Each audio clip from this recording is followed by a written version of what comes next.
Oh, I'm getting some. There we go. Excuse us. I'm trying to mute folks as we get some background noise. So I'm going to try to multitask and speak at the same time. I'm going to unmute Joy and Kate actually at the same time.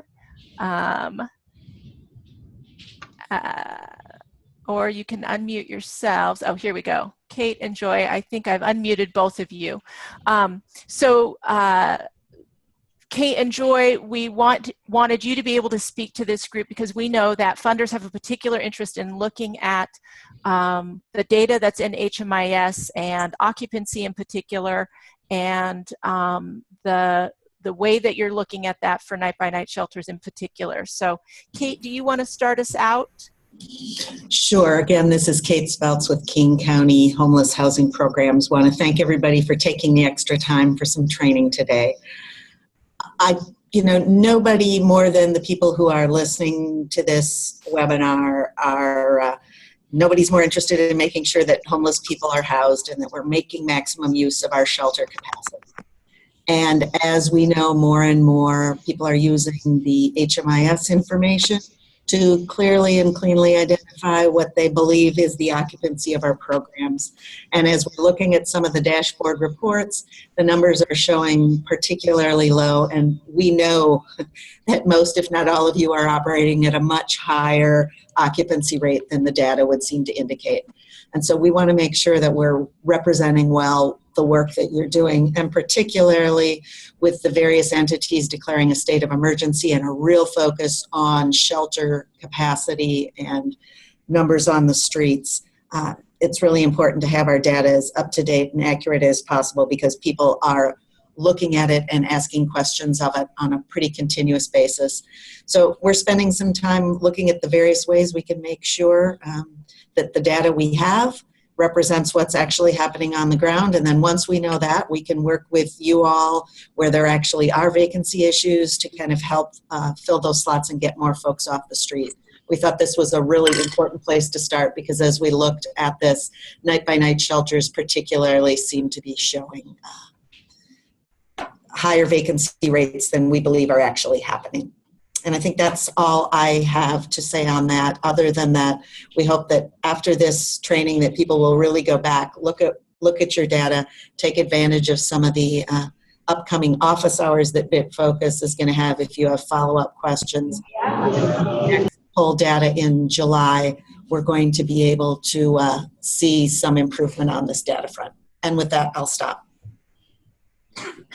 Okay. Yeah, this is Joy Hunt from the City of Seattle, and I want to thank you for all of that. And also thank you to the team at BitFocus for organizing this training today. We're really excited about it, and this training is very important to the City of Seattle. As everybody, probably most people know, last year the leadership in the Human Services Department co-signed an MOU with King County and United Way that implemented a shared performance metrics. So we're really looking at those 5 shared performance metric fields: utilization, exits to perm, length of stay, returns to homelessness, and serving folks that enter from literal homelessness across all of our program types. But specifically, this is a big change in culture and how we think about and how we assess our night-by-night shelter programs. So we're really grateful for this training opportunity today. And those fields are all in the Seattle King County Program Outcomes Report. And so hopefully those are things that you're looking at regularly as you turn that report in with your City of Seattle invoicing on a regular basis. And also just want to be transparent. Also in the MOU, it says explicitly that those fields will be part of the assessment process for our RFPs. So this is a really good time to have this training and for everybody to go and check your data, and specifically to make sure, as Kate was saying, that our utilization data really does reflect how full the shelters in our system are. Great, thank you. Joy and Kate, I welcome you to chime in at any time. You can either unmute yourselves or you're unmuted right now. And as people have questions, I think our plan is to try to go through the content, hoping that the slides and the demonstration and the reports that will be shown will answer a lot of the questions. But as folks have questions, please keep track of those. Type them into the chat. I will be reading those out loud. We'll be answering those. We might call on Kate and Joy to chime in as well.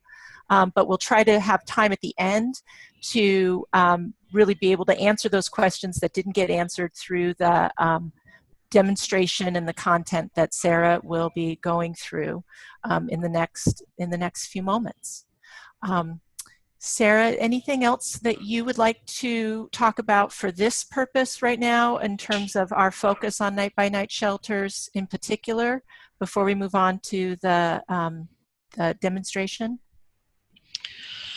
Well, I wanted to start off by talking a little bit about what is a night-by-night shelter. We have more than one kind of shelter in our system. We have night-by-night shelters, and then we have long-term shelters. And so we thought it would be useful to start with a description of what makes a night-by-night shelter versus a long-term shelter. So according to HUD, night-by-night shelters are shelters that generally serve a large number of clients on a nightly basis. They allow clients to stay intermittently, meaning that clients are not sort of obligated to fill their bed. It's not like they have a month in shelter and are expected to stay in shelter every night. They can come and go as they please. There's not necessarily a guarantee of a bed. They will have a bed. If they have a bed tonight, they may not have a bed tomorrow night. And part of that is that night-by-night shelters don't hold beds. Generally, if clients don't show up, they lose their bed. There may be some night-by-night shelters have policies around if you have a bed, then the next night you get first preference for that bed. That bed is reserved for you, but if you don't show up, then again, you lose that bed. So those are characteristics of night-by-night shelters. Night-by-night shelters also, because the beds aren't held and because clients can stay intermittently, they also have a high degree of client turnover. So those are the features that distinguish them from long-term shelters where individuals and families generally have their bed space for a period of time, a month or 3 months or however long the program is, and they're guaranteed that space and expected to stay there every night, but they don't lose that space if they aren't there for a night or two or whatever the case may be. If you have any questions about how your shelter is set up and whether it's set up in the way that makes sense for how your program works, feel free to reach out to myself or Stacy and we can talk that through with you. So next I want to talk about the key components in HMIS for night-by-night shelters. In some ways, night-by-night shelters are not different from other programs in HMIS. You enroll clients in the program, you serve clients in the program, and you exit them when they're no longer seeking services. But services in particular are a key piece of documenting the work that you're doing with clients in HMIS. But let's start at the beginning with the enrollment. The enrollment form, which is that first form that you fill out when enrolling clients into services, is where we collect all of those required universal and program-specific data elements that HUD requires and that local funders require. And so that's a key piece of data completeness. And doing the documentation that needs to be done.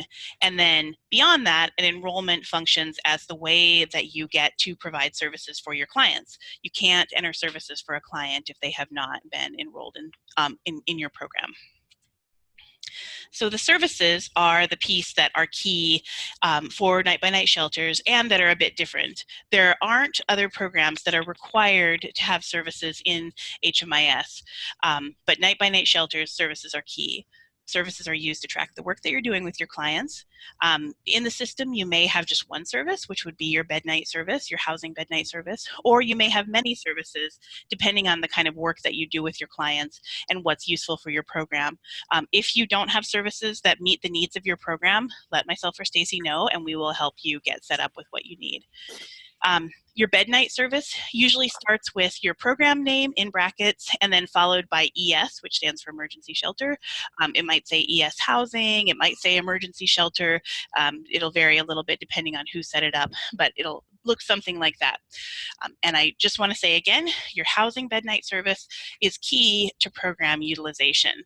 I can't emphasize this point strongly enough. You can have 1,000 clients enrolled in your shelter program, but if you're not providing services services to them, if you're not documenting bed night services in HMIS, none of them will look like they've been served, and it will look like your shelter has been empty the whole time, despite the fact that you have many, many clients enrolled. So just to emphasize that one more time, if you don't enter bed night services for your clients, you won't get credit for serving them. And we're going to walk through the process of how to document bed night services. But that's the one key piece to really take away from this training, is that those bed nights must be in HMIS. All right, oops, sorry, my slides are jumping around here. And then the third component in HMIS is the exit. The exit is the form that you fill out when a client is leaving services. It's, again, contains those required data elements that HUD expects folks to fill out, and that our local funders also are expecting. And then the one unique piece for emergency shelters is that, or for night-by-night shelters, is that because your enrollments and exits are not necessarily tied to when you're serving clients, because clients come and go, and because it's really that bed night piece that determines when your clients are served, after your clients have not been in service for 30 days, that's when you're expected to exit your clients. And then you want to backdate that exit back to the last date they received services. Okay, so now I'm going to do a demonstration of documenting clients in HMIS. So it's going to take me a second here to get my screens up. Oh, let me go back to the search screen here. All right, Stacy, you can see my screen, right? Yep, and hopefully everybody else can. Hopefully. I'm not hearing any cries for help on the chat, in the chat window. Great. I can see it. Great. Thanks, Joy. Okay, so this is a Clarity training site, so this does not have any live client data, just so you know. These are all fake clients that every client that you see is a fake client that I created thanks to a random name generator that I found on the internet, which is why they have such good names. So when you first log into HMIS, this is the screen that you see, the search screen. I was doing work in the system right before I started, so that's why you're seeing a search here. I'm not going to go over the the general functionality of Clarity, or adding a client, or searching for clients, or some of those details. If you have questions about that, or if you just generally are wondering about functionality in Clarity, maybe you see this caseload tab and you're wondering what that's all about, I strongly encourage that folks consider taking the general Clarity training. I know that you took the training when you before you were able to get your user ID within Clarity. But now that you've had some experience working in the system, it can be very, very helpful to take that training again, because you have context for all that information, and you can learn a lot more about the system and some of the features that you may not be using, but that may be really useful for you. So I strongly encourage that. You can find the training on the upcoming trainings on our HMIS website, which is kingcounty.hmis.cc. Sorry, I say it so often, and yet when it comes the moment that I really have to remember it, I forget. kingcounty.hmis.cc. Or if you can't find the training list, again, just reach out to Stacy or myself, and we will get you set up. So we're just going to go right into enrolling a client in services. So I'm going to walk through essentially 3 pieces of work here: enrolling a client in services, enrolling a client in your program, providing services to them, and I'm going to show you a couple of different ways to do that and why you might choose one over the other, and then exiting a client from services, and also just kind of how to look at a client and see what's going on with them. So let's start by enrolling a client. I am going to search for my client, Sally Carlson. And we always recommend that you search for the first 3 letters just of the first and last name, so that you account for any name variation and get a full list, since of course names can vary. Folks may abbreviate their names, or their name may be misspelled in the system for a record that already exists. You can see here is my client. So I'm going to go into my client's profile record, which I do by clicking that edit link. And then here you'll see this is the client's profile with general demographic information. And then you see all the usual tabs that you see on the client's profile. The tab that we're going to concern ourselves with today primarily is the Programs tab.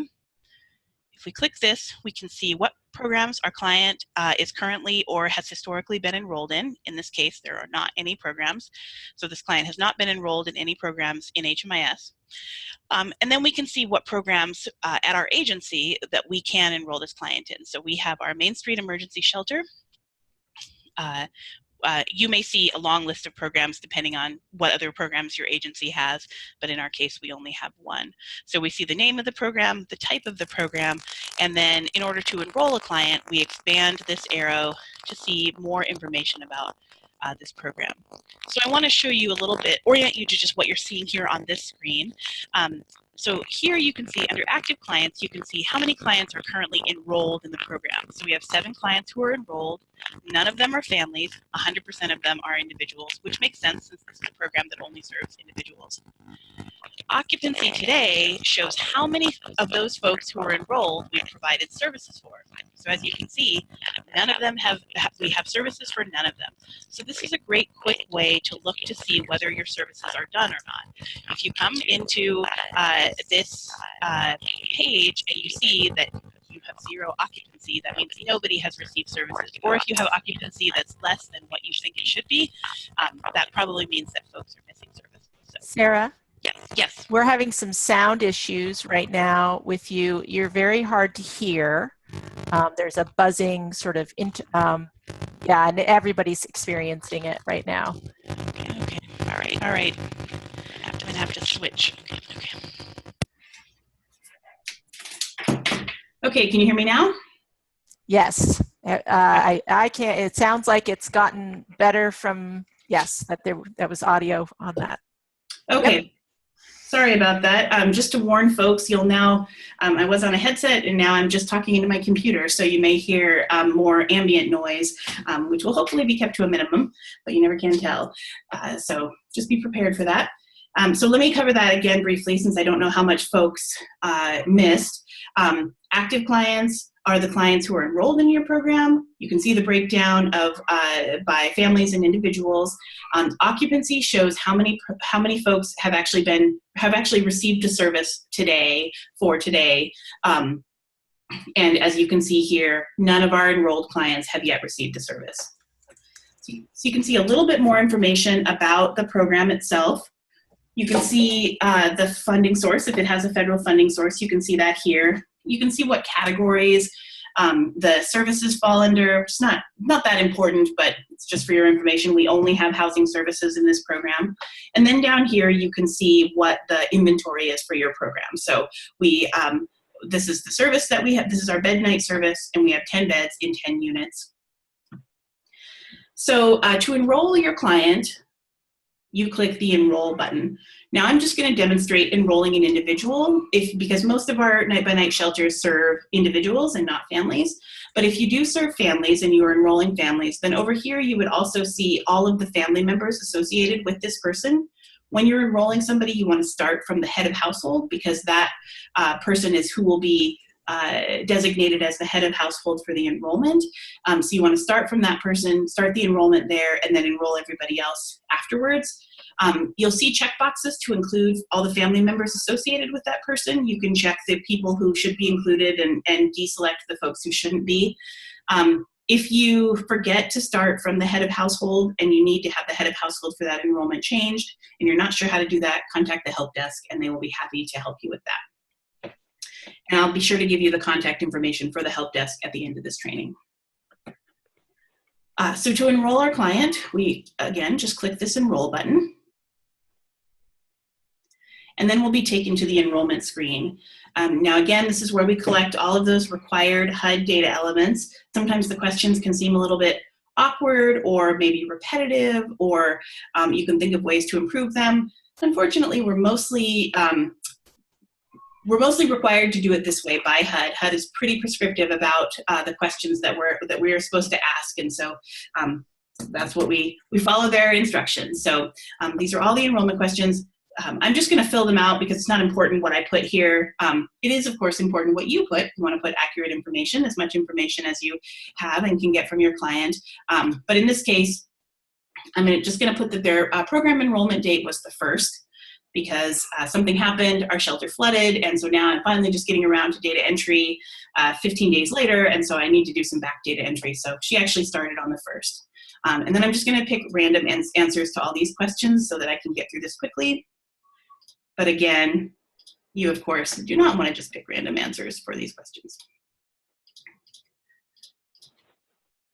So just bear with me here while I answer everything. The sound is great. Good, thank you.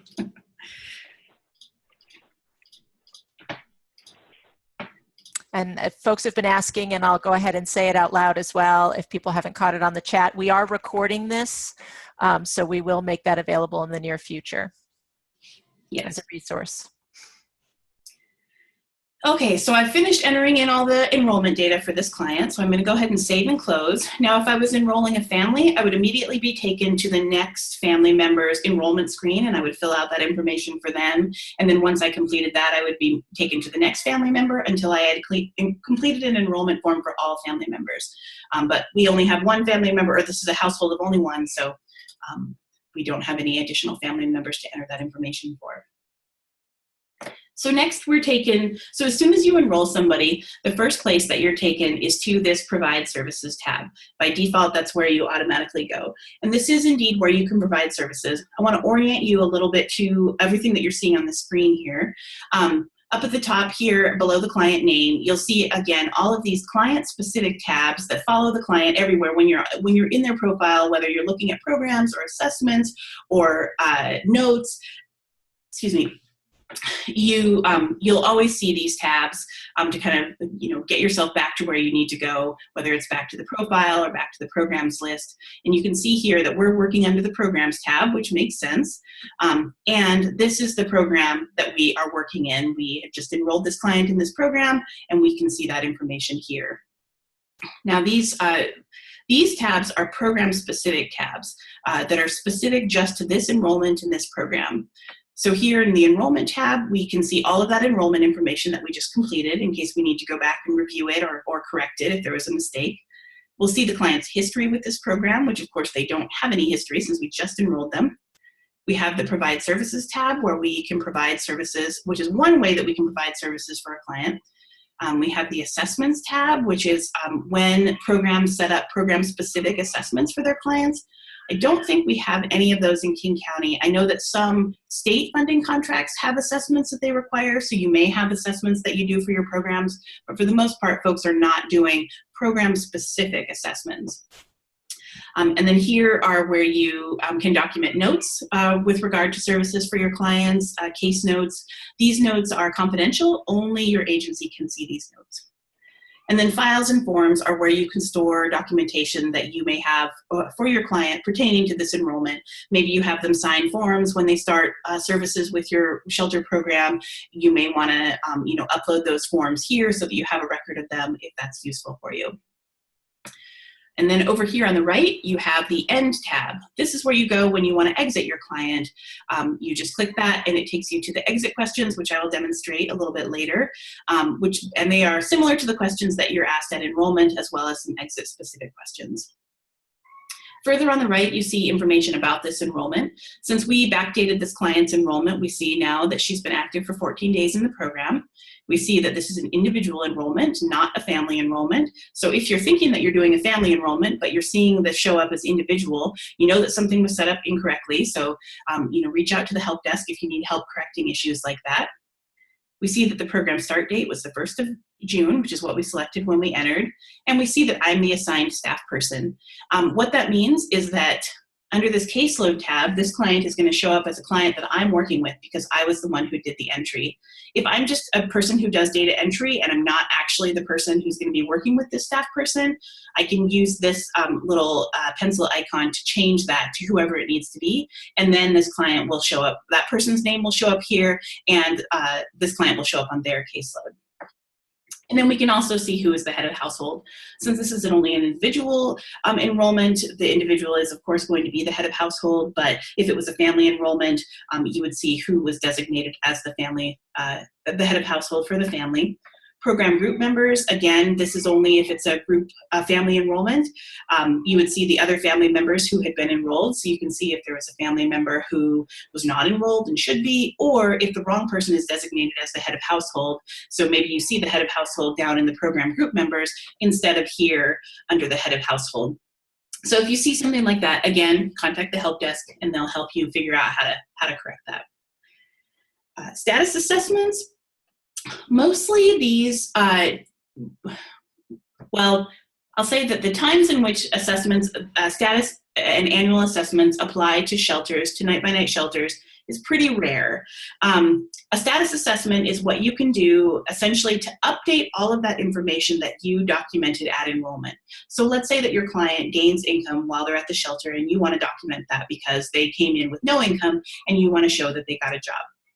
So doing a status assessment will allow you to enter in an updated snapshot of information that updates all that information that you entered at enrollment. So that's something that you may want to use. This is where you also do annual assessments, which are less applicable to shelters. An annual assessment is something that HUD requires of all programs that are entering data into HMIS. Once a client has been enrolled for a year or more, HUD expects that within 1 month, within 30 days of that anniversary date, you do an annual assessment to update all of that information that you entered in at enrollment. Most shelter clients are going to come and go more often than that. So, they may be your client for more than a year, but their actual enrollment periods will vary because, they came in a lot in January and February, but then they were mostly gone in March and April. You didn't see them at all. And so, they've got an enrollment for those early months, but then they were gone and they never actually hit a year with that enrollment because, they had more than 30-day breaks, which caused them to be exited. And so, their enrollment never spans more than a year. Let's see. So that's everything that's on the screen. So now I want to go back to talking about services. So again, once you enroll somebody, you're automatically taken to this Provide Services tab, and you'll see here a list of services that you can provide. We only have one service at this agency, but in your agency, you may have a bunch more services depending on what all is available through your shelter program. So we see this is our emergency shelter housing service, which is our bed night service. To provide that service, we expand the arrow. Excuse me. And here we'll see, so this is a shelter that only provides bed nights for individuals. However, if we were a shelter that provided bed nights to both individuals and households with children, we would see more than one option here. We would see households without children, and then we would see households with at least one adult and one child, or something similar to that.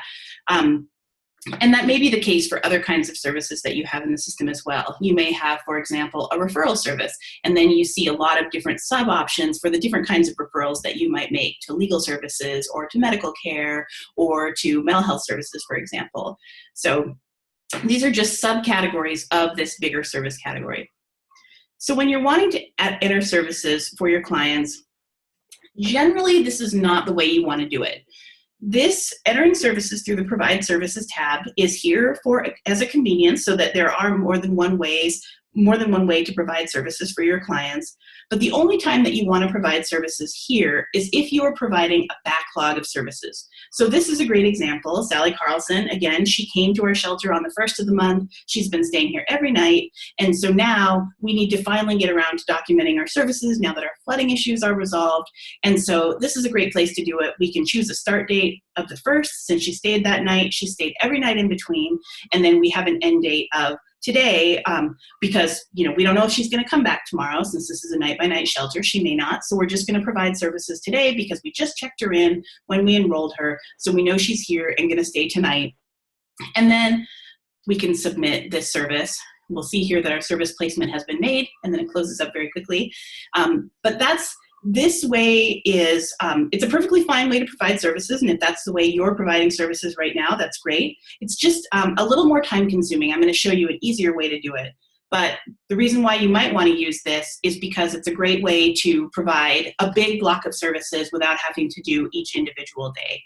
You can provide a day of services, you can put a start date of one day and an end date of the day following, and that will provide one day of services, but there are easier ways to do this. So again, This is good for mostly just providing a block of services when you're, you either know that a client is going to stay with you, although that's maybe knowledge that you wouldn't have at a night-by-night shelter. But if you haven't documented clients' bed nights, or for example, maybe you attended training and you didn't realize that bed nights were so important. So now you realize you have to go back and document services for all kinds of clients. Doing them here, you can put the date ranges instead of just doing them day by day, and so that's quicker. Okay, so then the next thing I want to show you is attendance-based services. This is the better way to enter services when you're a night-by-night shelter, the easier way, in my opinion. You access your attendance tool up here under the launcher menu, which is this waffle-like menu that follows you throughout the system. You should always see this up here.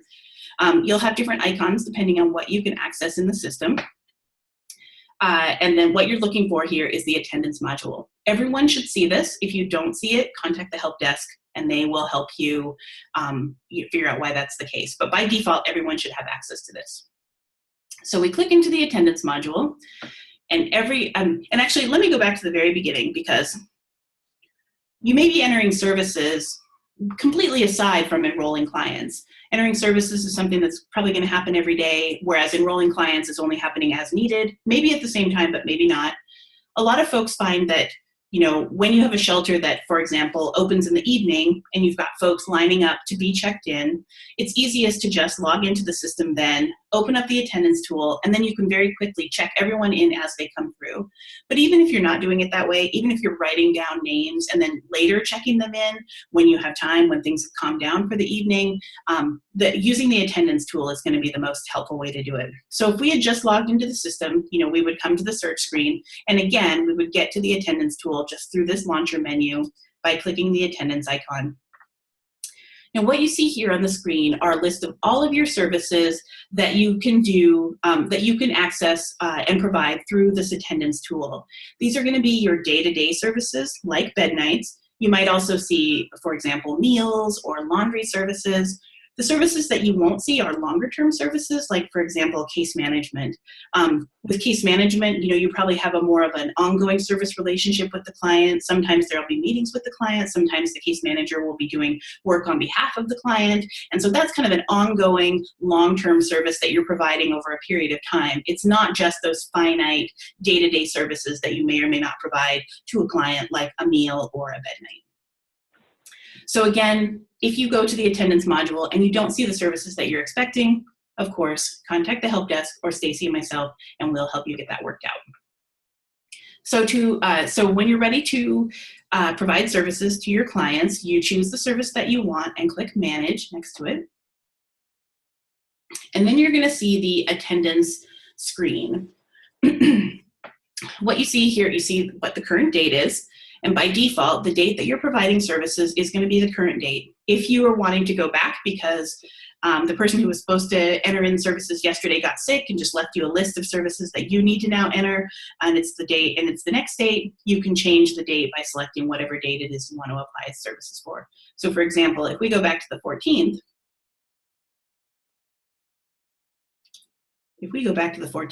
we can see that we have already provided services for all these different clients. So that's also a way that you can quickly review for the past who received services on that day. But we're going to go back to the current day when we have not yet provided services. The reason why this client is showing up in attendance is because when we added services for her under the Provide Services menu, we included today. So the system already knows, yep, that services was provided somewhere in the system, so we're going to show that she's already in attendance here. And you can mouse over her name or any of these clients' name to see a little bit more information about them. If we registered Sally, but we realized, oh, shoot, we only registered her. She's not actually staying tonight. She's coming back tomorrow night. We're just getting her registered now. We didn't mean to provide that service. You can remove her by clicking this little trash can. Now, when you're ready to add services, what you see over here are all the clients who have received services from your agency, who've received this service, this bed night service, in the last 4 months. So these are all the clients who've received this service in the last 4 months. If 4 months is not a period that makes sense to you, that is something that we can change on a program by program basis. So let us know if you need a bigger time range or a shorter time range, because 4 months you're seeing way too many clients to get through. We can change that. So just let us know if that's something that you need to have adjusted. To apply services for a client, it's as simple as clicking add. We know we just checked in Frank Boone. He just walked in the door. We're going to go ahead and add him now that service has been provided with him. Oh, Sean Coleman also. It's just as quick as selecting add. These clients now have services provided to them. We don't need to save. We don't need to do anything. As soon as they're on this list, the service has been provided to them, and the system knows that. If you click somebody's name by mistake, it's as simple as clicking the trash can to remove them. And you can also do that for days past. So if you realize that, oh, you were on the wrong day, you were providing services for people yesterday when you meant to be doing it for today, you can just delete those people who you accidentally provided yesterday and then switch to today and then add the right people. If you don't see clients on this list who you need to add, you can search for them here under the client search. You use this client search in the same way that you use the general client search. You can search by social security number, date of birth, and then partial or complete name. So we have a client, Brittany Wright. So we're going to search by first 3 letters again. And then we'll get a candidate list of clients. Now we see here that we have 2 clients. Again, we can mouse over their names to see more information. Excuse me, I have a little frog in my throat. We can see more information to determine whether or not these are the right clients. We can also see over here that this client is not enrolled in our program currently. So we know that this client, even if both of our clients go by Britt Wright, for example, we know this is not the right Britt Wright because this client is not enrolled. This is the one who is enrolled in our program. We can tell that because she has the add link. So this is the client who we want to apply services to. She's actually already in our list as well. You can see here because we have provided services for her. So if you didn't happen to see her on the list, that's fine. You can do it either way by searching and adding the client from here or by using the add link here. You'll see that if we click this add link, she's removed from this list as well and moved over here to where the services are provided. Seeing who is enrolled and not enrolled is very helpful. And you can also see who's been added. So if you have several clients who are Joe Smith, for example, and you search for them and you get the long list of Joe Smiths and you need to check in 2 of them, you can already see which ones are enrolled and then which ones you've already added, so you know which people have the same name you need to add next. So that is how you add services for clients. So we're going to go ahead and check in all these clients. So you can see that even if you're a big shelter and you have a lot of people to check in, it can go pretty quickly to add services for all of these people if you're just doing it, working off this list. And even if you have to search for clients, it's a really quick way to do this at once. Excuse me. And now, if we go to these clients, like for example, if we go to Brittany Wright, if we go to the search screen, and she's not one of my recent searches, so I'll just search for her. And then we get the possible matches. If we go to her programs, first of all, we can see that she is enrolled in our shelter program. And then if we edit that, we can see here that she's received services from the 1st to the 15th. Yesterday, it only showed the 14th because we had only checked her in. But now, today, we just checked her in. So now this is incremented to the 15th. So as you add days through the attendance module, or if you add them through provide services, these dates will change to reflect those additions. Now, let's say that you're looking at Brittany's services and you realize, oh, wait, no, she actually should not have received services today. She was not, I clicked on her name, but she was not here. I thought I saw her, I really didn't. So I need to change that. So you can go into the service itself, which you see under this client's history tab within the enrollment. I want to show you though, you can also see this client's, this service under the general history tab, which we'll just switch there. It's the same exact service. You can see it looks exactly the same. You can edit it and access it the same way. I'm going to talk a little bit more about the history tab and what you're seeing here, but just so that you can see, there are a variety of ways to get to the same information about this client. We're going back into this enrollment, and now, again, under history for this client, we see the services that they've received in this program. So we can edit the service, And that takes us to an information screen about this service. We can see the start and end date, what kind of service it is, the agency, who entered it, etc. The program that it's attached to, if there are any notes we need to track with this service. And then we can see all of the days that this client has received the service. So when we see on that summary information in the history tab, we just see the date range, but here we can actually see the specific dates that this client has received services for. So here we see that she received services today because we just checked her in. So we can remove that by either clicking the trash can if we're only removing one, or if we need to remove multiple, we select as many as we need to remove and then click delete selected records. We get a warning since the system doesn't want us to be deleting things willy-nilly.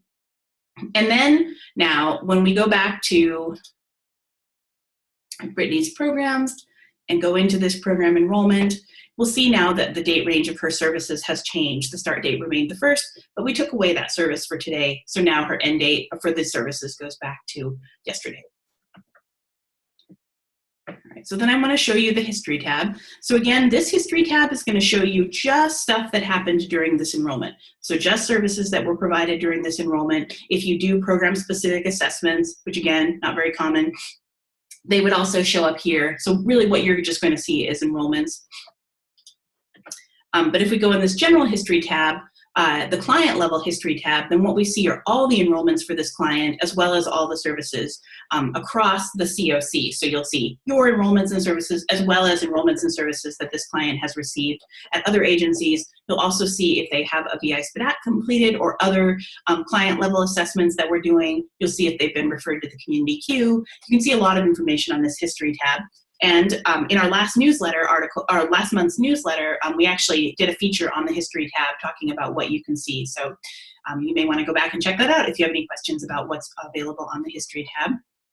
Here in this sort of light yellow, tannish, beige-ish, creamy color, you can see enrollments. So here we see Main Street Emergency Shelter. Here's our agency, the start date of this enrollment, and there's no end date yet because this client is still enrolled. Now again, remember that your enrollment start and exit date are not necessarily going to match the dates that services were provided. You can enroll a client, they can be enrolled in your program for 15 days and never receive a service, and then on that 15th day, maybe they receive a service. And then they go another 5 days without a service, so then they have another one. So you'll have a longer enrollment, you may have a longer enrollment period than you have actually service provision for your clients. And that's just the way it works with emergency shelters. Below your enrollment, you'll see the services that were provided during this enrollment. So here we can see our night-by-night shelter service, starting on the 1st, ending on the 14th. And this little double box symbol will tell you what enrollment this service is connected to. In other communities, some agencies can provide services that are not attached to enrollments. In King County, we don't do that. So you'll always see that your services are attached to enrollments.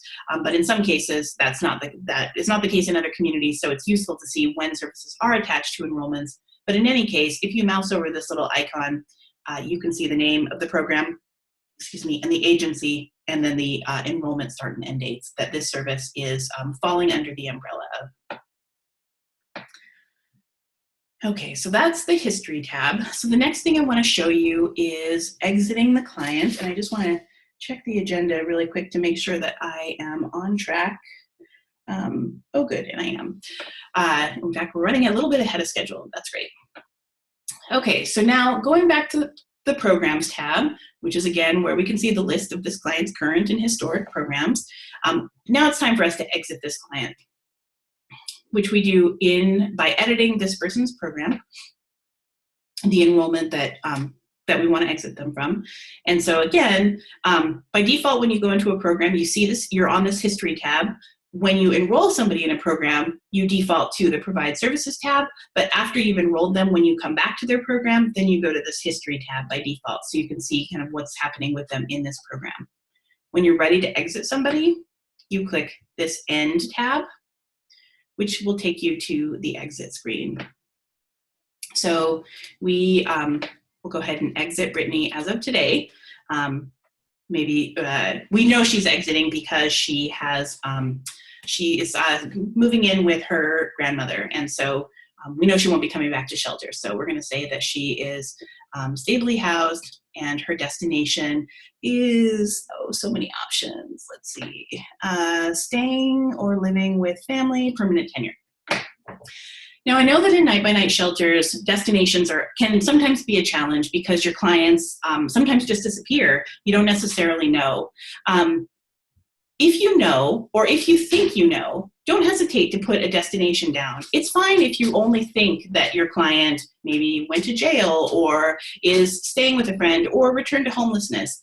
It's okay to put down the destination that you think without, or that you're pretty sure of, without getting that confirmation, that specific confirmation from your client. That's just the nature of the way it works for emergency shelters, is that there has to be some flexibility around that because of the, the tenuous nature of the destination information that you might get. So again, if you think you know, it's fine to put that down. Otherwise, do your best. It's also great if you discover destination information after the fact to come in and enter it later. I know the destinations are a challenge. Everybody knows that. So those are just a couple of ways to, hopefully get more information if possible. So by default, generally, the rest of the information here on the screen is going to match either what you did at your last status assessment or what you entered at enrollment. So you hopefully shouldn't have to re-answer all these questions unless any of the values have changed. If your client started out with no income and now has income, be sure to change that. Be sure to document this information. Anything that's changed since you originally started working with this client. Once you've filled this all out, you can submit Save and Close, or click Save and Close to exit this client. So now you see up here, this client was enrolled for 14 days and is now inactive in this program, and the exit date is today because we just exited her. I feel like there was something else I wanted to say about exits. Well, I'll just demonstrate also that now if we go under the History tab, we can see now that there's an end date. Before we saw that it was active, but now that we've exited this client, there's an end date. If you have the experience where you have exited a client and you need to go back and document services, for some reason the services weren't documented during the enrollment, all you need to do is go into that program record, which you access again through the Programs tab, edit the specific program, go to that End tab, and then remove the exit date and save this record. That will essentially reopen this record and allow you to add services or do things that you need to do like that. You can't add services once the person has been exited, but you can remove that exit date. Just be sure to make note of it so that you can put it back when you're ready to actually exit that client because you've completed your documentation. Okay, I think that is all that I was going to demonstrate in the system. Sarah, Yeah. I know we're mostly leaving questions to the end, but since you're talking about exits, can you repeat the policy around night-by-night shelters and when they're supposed to exit their clients? Certainly, yes. So once your client goes 30 days without services, that's when you should exit your client, and you backdate that exit to the last date of services that that client received. Thank you. Okay. So if your client comes back every 29 days and only has one bed night, they will stay enrolled with you forever. But if they hit that 30-day mark, then they need to be exited. Any other questions, Stacy, that I should answer before moving on? No, I think we're mostly saving any till the end, and I'm trying to answer in the chat pod, but that one in particular, since you were on exits, I thought we should do right now. Great. All right, so back to the slides.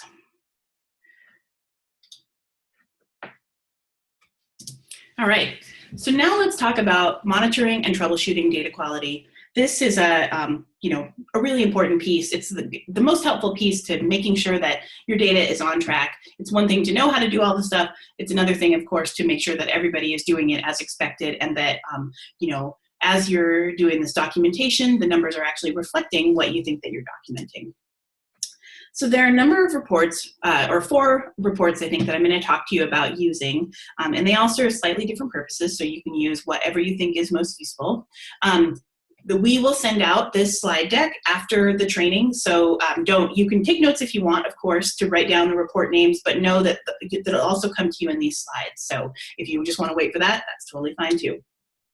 So the first report that I wanted to talk about is the Seattle-King County Program Outcomes Report, which hopefully you're all familiar with. That is a report that we developed in conjunction with the City of Seattle, and outlines all of those, or outlines how your programs are meeting all of those metrics that Joy mentioned when she talked about what funders have agreed to focus on and set standards for. So that is an extremely helpful report. I strongly encourage folks to check it out if they haven't already. It's available under program-specific reports, which I'll show you in just, it's not available in this training version, but I will show you an example of what it looks like.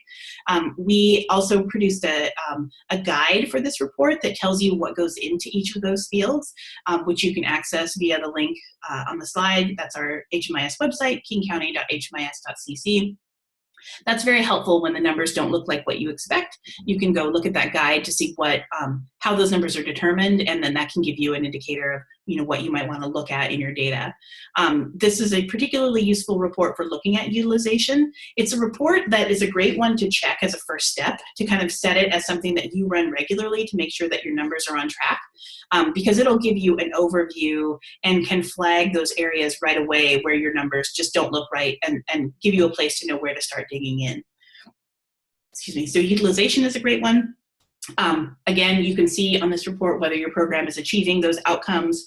And then I just also wanted to mention that there are some changes that are coming soon to this report that will hopefully make it an even more useful tool, and we'll be sure to spread the word when those changes are released and talk about what they are. So now I just want to show you an example of that report. So this is what the report looks like.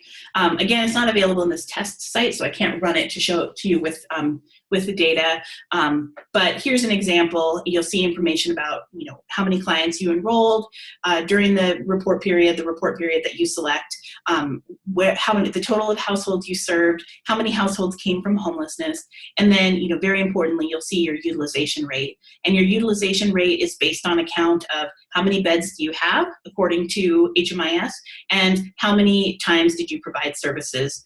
And if those numbers match up, if the percentages match up, then it's 100%. But if you have fewer services provided than beds available, then your percentage of beds utilized will drop from there. So that's a helpful measure to look at. And then there are other measures that you can look at as well. And again, there will be a few new measures on the report when it changes, but we'll be talking about those changes in the future. All right. The next report I want to talk about is the housing census. This report is available under housing reports in HMIS, and it's going to provide you a daily count of clients who've received housing services in your program. So when you run this report, which I will actually demonstrate for you, you'll see a count by day for your clients. And this is really helpful because you know that you've got 10 beds or 100 beds or 72 beds or however many beds your program has. And so if you're full every day, then you know that you expect to see those counts every day match the number of beds that you have in your program. So it's really easy, like on a monthly basis or a weekly or quarterly or however often basis, to just run the report, scan the days, and look for numbers that seem wrong. Then you can dig into who's missing from the days, and is it just that they didn't have services, and you can go back and correct that information. So a little bit awkward going back and forth here, but so to show you where to run all these reports, I want to go to this launcher menu. This is where you access reports. There's the Clarity Human Services Reports Library, which you get to through this reports icon. And so the report that I just mentioned, the housing census, is available under housing reports, and it's this first one at the top. To run it, you get to choose the service. So your agency may have lots of services, but you're less concerned about whether folks, for example, did laundry every day than you are about bed nights, since, again, as a night-by-night shelter, your utilization is based on your bed nights. So we're going to choose our bed night service, which we don't have any other services, so that makes it easy. You can run it for vets or essentially any of the categories that folks can choose for veteran status. In this case, we don't care whether the clients are vets or not. You can run the report for individuals or for households. Since again, our shelter is a single adult shelter, we're just going to run it for individuals. And then we'll run it since June 1st, since all of the clients enrolled in this program enrolled on June 1st. And then we'll just set an end date of today. And again, as hopefully you know, when you run reports as a web page, you can click on any of the numbers, any of the aggregate numbers in the report, and that will give you a list of clients who make up that report, which can be a very useful way of quickly seeing that client list right there in the context of the system. So we're running this report, and it should be a small report, so it should go pretty quickly. Yes, it did. So then when it's ready, we just open it. And so here we'll see for each day since June 1st, which was the start date of the report, to the end date, we see how many clients received services on each of those days. So if I know that we were full every day, then for every one of these dates, I need to figure out who's missing, who did we forget to document services for. But we can see at a glance, you know, the counts of clients who received those services.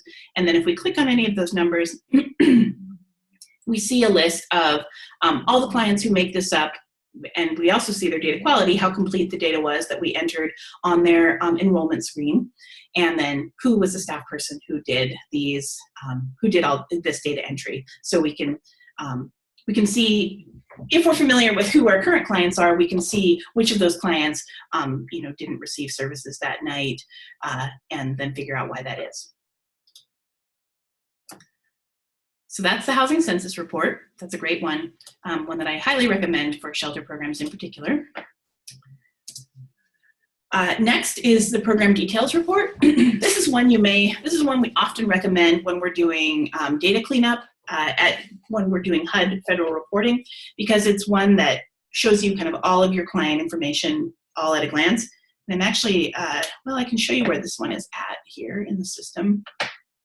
So we can go back to the report library either by going to reports under the launcher menu or just by clicking the report library tab here. And then that report is under program-based reports down here. It's a little bit further down. There it is, program details report. And this one only generates a spreadsheet. You can't do a web-based version because essentially it's dumping out all of that entry data or all of the data on either your entry, exit, and update screens, depending on what you choose for options. And so it's too involved to be displayed on the screen, so it only works as a spreadsheet. So I'm not actually going to run this because I have an example to show you, but I would just choose my program. You can run it for more than one program, and then you'll get a set of tabs for each program that you include in the report, or you can just run it for one. You can choose entry data, data that was collected at those status assessments that we mentioned when your client's information changes, at annual assessments if you happen to have clients for whom you're doing annual assessments, at exit, or all data. So we only care about entry data, so maybe that's what we would choose.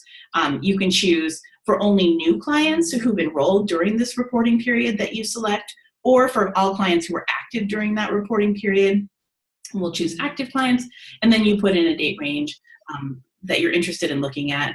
And again, the only report format available is a spreadsheet. But so I'm going to show you an example that I have open here.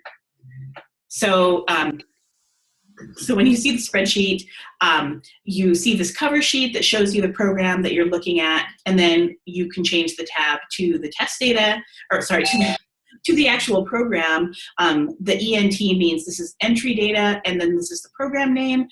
If I had chosen annual or status update or exit date, there would be additional tabs for each of those subsets of information. But I just ran it for entries. And so then you can see client information about this client. You can also see whether this client has received a housing service, which is really useful if you want to make sure that your clients are receiving services at all. If you're needing to do that day-by-day check, this isn't a really great tool. It's not as helpful as the report we just talked about, but it is good to see at a glance if your clients are missing those services, like all these clients are. Then you'll see the general demographic information about your client. And you can check other things, for example, like maybe your percentage of clients coming in from homelessness seems surprisingly low. And so you want to do a quick review of all of that data. You can scroll way over and you can see the type of residence column. The field names match what's in Clarity. So we're looking at this type of residence, which determines where folks come from. And you can scan that list to see, oh, wow, look at that. We have a lot of data not collected. And unfortunately, clients who have data not collected, the system can't determine whether they're homeless or not because there isn't any information. So it can't count them as in that homeless category. So maybe that's the issue. Maybe that's why your number is low, because you have a lot of clients who have data not collected, and you need to see if possible to get that information to increase your percentage. So reviewing all of your client data, and this will show you everybody who's enrolled, not just those who are receiving services. This is a great report to use for that purpose when you want to scan down a list to see whose values are kind of falling outside of what you're expecting and hoping for. And then the next report I want to show you is, and I can't remember if this is the last report that I wanted to show you. Oh, it is. Okay, so this is the fourth report, the last one that I was going to show you, the potential exits report. Since in night-by-night shelters, we exit folks after they have not received services for 30 days, the potential exits report is really helpful because it will tell you a list of all of the clients who've not received services since the cutoff date that you specify, and then you can know which of your clients are due to be exited. And if you're seeing people on that list who you know should have received services, it gives you insight into who you need to go back and check to make sure their services were documented. So again, let's look, and actually I'll show you an example of this report because all of the clients for this program in the test version have services, so nobody would show up on that list, which is not very helpful. But so here's an example of a potential exits report. This is what it looks like. It shows you the agency, and then when you run that report, and actually I can show you that piece. So again, going back to our test system, we can go back to the report library.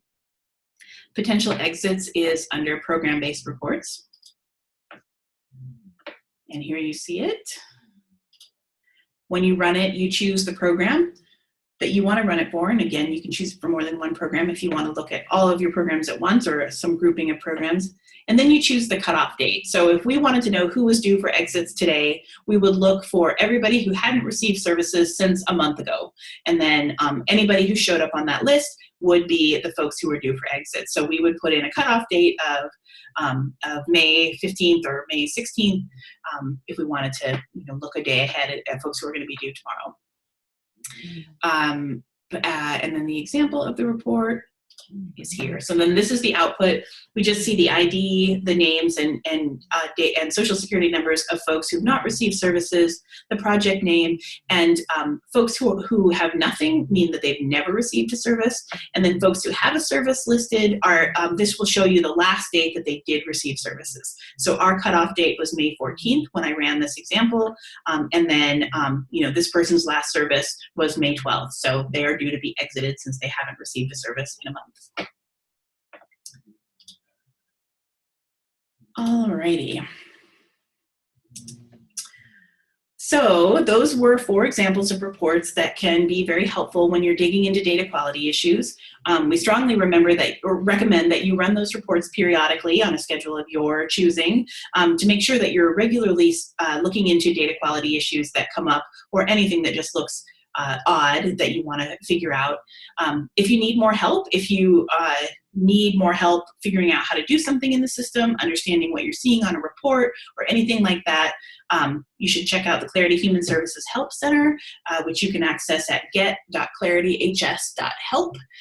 That is our help center where we have tons of articles describing all the different kinds of functionality in Clarity, how to use it, how to enter services, how to enroll clients, things like that. It covers lots and lots of the reports available in the report library, so you can get more information about how to run those reports and what is included in those reports. And it's just generally a great place to turn when you have a question about how to do something and you want to just figure it out on your own.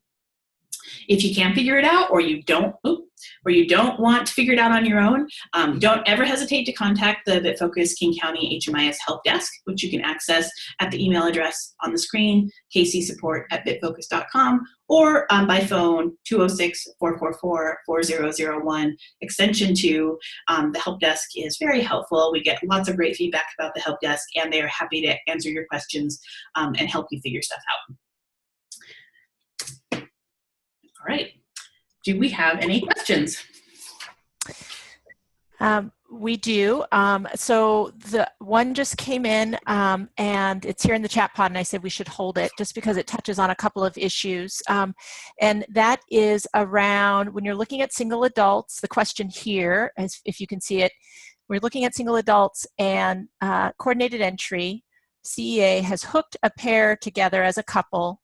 I'm assuming these are two single adults hooked together as a couple in HMIS, and both stay at the shelter. Is the household count not the same as the individual count? Question mark. And it might be helpful to go back and look at the outcomes report and look at sort of talk about occupancy in general. But do you want to speak to that? Because I think that's something that probably touches on a couple different issues. Well, so I think I'm maybe a little bit confused by the question, because so if you have a single adult shelter, even if you have households in your shelter because you serve adults who are together as a household, they still would be counted as single adults in your shelter. So they would be, you wouldn't even enroll them as a household because technically, according to HUD, if there are no children, there's no family. And so, which is a limited definition, but it is what it is. And so so adults together are actually, for the intent and purpose of HMIS, are separate. For coordinated entry, of course, they would want to remain together so that they can have a housing opportunity, that works for both of them. But for strict HMIS purposes, they would be two separate individuals. But I don't know if that is actually what the question is. Well, I think the distinction is that you can, the difference between an enrollment versus having folks linked together as a household in HMIS, that's where the distinction is. You can have two individual adults, a married couple with no children, or they don't have to be married, but connected in HMIS, but you would never have them in a group enrollment. They would have individual enrollments. Right, correct, yeah. And then the reports would then count those as two households. Right. Because they are reporting off of enrollments, not what you see up in the managed household area of the HMIS system. Right, yes. So hopefully that answers that question, but it just, because we're sort of, it's hard to type that all out in the chat, I wanted us to be able to answer that verbally, because that is, I think, a confusion that a lot of people have sometimes, is thinking about a family as we connect them in HMIS versus a group enrollment versus an individual enrollment. Right, yeah. Sarah, are you able to see the chat pod? I am not. Oh, okay. So another question, looking at the outcomes report, the CKC program report, I have 100 households, and in the housing census report, I have 111 individuals for the same time period. So it looks like that there's, that this question is that there's a disconnect between two reports. Mm-hmm.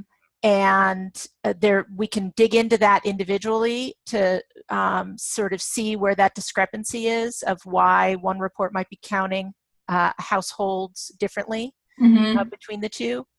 And yeah, we're always happy to do that. Yeah, and those are great things to reach out to us about if you have specific questions about what you're seeing on reports. I will say that when we've encountered that particular issue, oftentimes what it can be is households that are enrolled incorrectly. Especially if it's a family program, if the families aren't enrolled, the outcomes report is based on households, not individuals. So if you're only serving individuals, of course, all your individuals are households. But if you're actually serving families, then, the outcomes report is just looking at those households. So that can cause some discrepancies. We've also seen some services that mysteriously weren't linked to the, well, actually, it's not so mysterious now that I think about it. We only recently realized that some services were set up incorrectly in HMIS, allowing folks to enter services outside of enrollments. And so sometimes services cannot be connected to an enrollment, and those services aren't then counted towards one report or another, depending on the parameters of that particular report. So sometimes we can see discrepancies because of issues like that.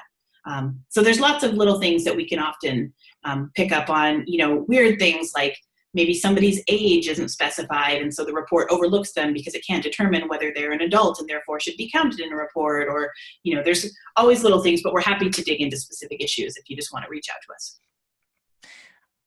Absolutely. And that what you just mentioned around households equaling beds essentially your individuals when you're working with a shelter that serves single adults or versus families is an issue that just has come up a lot recently because it can be confusing because you think, oh, I have a shelter, I have 50 beds, but if you only serve families, then the outcomes report is we have a unit calculation that is happening in the background, and it's treating that inventory in terms of units because it is only counting households. So if you have any questions about how your programs are set up in terms of inventory that relate to your occupancy rate, we're happy to dig into that because that's where a combination of your night-by-night services plus how the inventory is set up will then equal how your occupancy is being calculated. Okay, it looks like we have another question here. If you have individuals that are assigned a bed and receive case management and other guests that are only there for one night, how can you decipher between those who receive case management and those who are just there for one night randomly? Should they all be included in the metrics for percentage of household that obtain permanent housing? For example, when 45% of your individuals served are only a few times there a year, how do you house 50% or how do you house 50% of all exits? There's a couple of different parts of this question. I'm not sure I understand all of it, but the first part is that your services are distinct. So this first part of the question, if you have individuals that are assigned a bed and receive case management and other guests that are only there for one night, how do you decipher between those two? If you have an individual that is in your shelter and they're also getting case management, you are adding two services to their record in the system. They have a bed night service, which is what we saw Sarah do. And then if we need to set up case management services for you to track that, then you would have a case management service that you would also add. That's how you would distinguish those clients from guests who maybe only are getting the bed night service. Sarah, is there anything else you want to speak to? No, I think that is correct.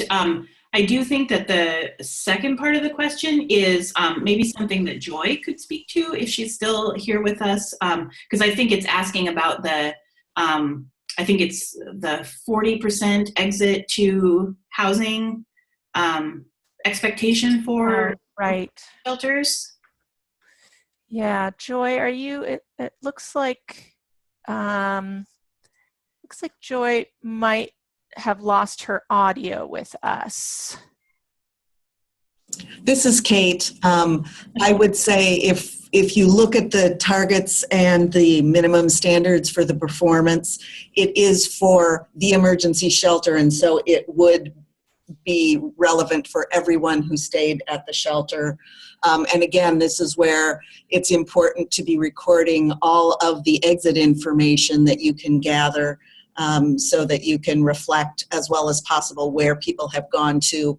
If you have a totally separate contract, totally separate program for case management, then you might be recording just that subset. But for the shelter itself, it is for the total shelter inventory and population. Thank you.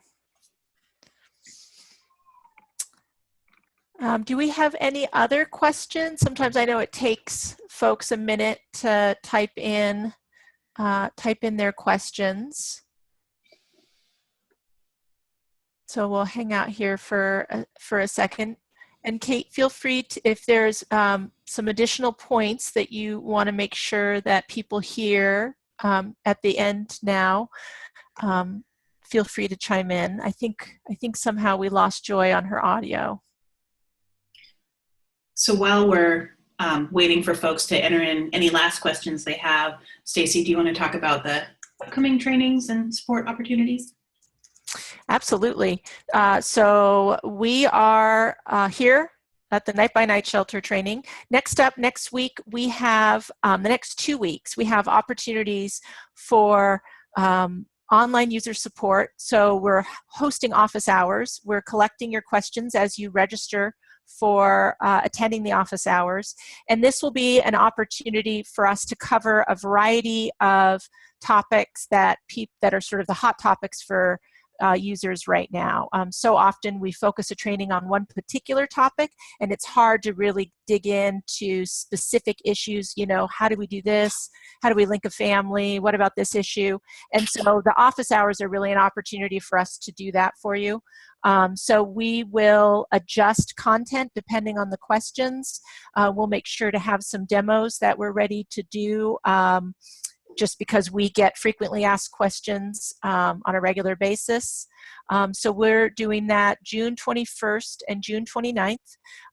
The registration links were just resent on Monday as a reminder. I know we have some folks who have already registered, so we welcome you to attend that as well. That would be another opportunity to ask questions about Night by Night shelters and adding services as you sort of take the stuff that you went over today and start applying it in new ways. That would be another way to come back and ask some more questions as well. And then later, the next sort of topic-oriented training we're doing is specific to program managers and HMIS agency leads. And so we'll be sending out more information about that around a specific program manager agency lead training and a quarterly agency lead meeting on July 26th. So that's what's coming up. I'm not seeing any other questions. I hope that this has been useful for everyone. Feel free to follow up with us. Any individual questions that you might have if you sort of take a look at everything. Sarah, Kate? Oh, this is Kate. I would just remind people that the next data pull or that will be used for various invoicing and other purposes is July 7th. So while all this training information is fresh in your mind, if there's things you've realized that you've been missing or that you could do differently, and follow up with the folks at BitFocus for all the support you need. We really want to start seeing the data in the HMIS reflect all the work we know you're doing, and then we can all work together to figure out how to fill any of those vacancies that really exist. Great. Great, thank you. Well, thank you everyone for joining us today, and we'll wrap up about 5 minutes early, I guess. So that's awesome. Everybody gets a little gift in their schedule. Yeah. And we will follow up with slides and a link to the recording. Yes. So, all right. Have a good day, everyone. Have a good day, everyone. Thank you.